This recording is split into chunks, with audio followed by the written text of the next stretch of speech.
Naghain naman ng petisyon ang kampo ni na dating Pangulong Rodrigo Duterte at Senador Bato de la Rosa sa Korte Suprema. Live mula sa Maynila, nasa frontline ang balitang yan si Camille Samonte. Camille, anong hinihiling ng kampo ni na Duterte sa Supreme Court?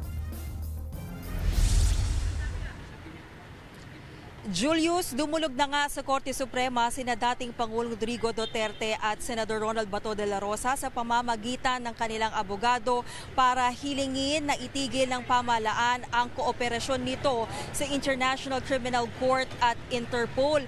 Hiniling din sa petisyon ang agarang pagpapalaya kay Duterte dahil illegal at unconstitutional daw ang pag-aresto sa dating Pangulo.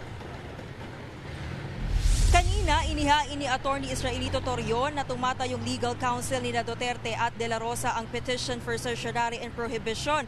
Hiniling din nilang maglabas ng temporary restraining order ang SC sa pakikipagtulungan ng pamahalaan sa ICC at Interpol. Wala raw dapat jurisdiksyon ng ICC sa Pilipinas dahil matagal na tayong kumalas dito. Matatandaan noong 2021, sinabi na ng Korte Suprema na obligado pa rin ang Pilipinas na makipagtulungan sa ICC sa kanilang criminal proceedings kahit kumalas na ang bansa rito. Ayon naman kay Chief Presidential Legal Counsel Juan Ponce Enrile, walang kinalaman ang gobyerno at batas ng Pilipinas sa kasalukuyang kaso ni Duterte. ICC daw ang dapat sisihin ng dating Pangulo rito. Dagdag pa ni Enrile, dapat humingi ang kampo ni Duterte ng kopya ng mga kaso ni Duterte sa ICC para malaman nila kung bakit inaresto ang dating Pangulo.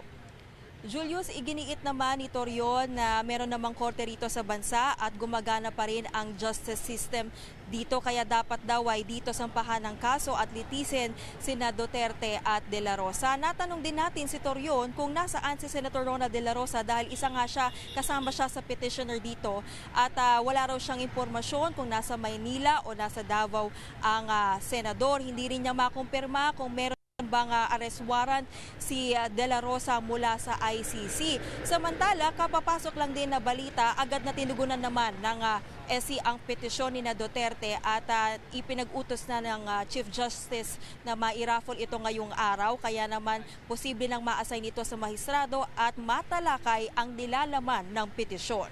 Julius? Maraming salamat, Camille Samonte. Mga kapatid, Julius Babaw po. Iba na ang may alam at may pakialam sa panahon ngayon.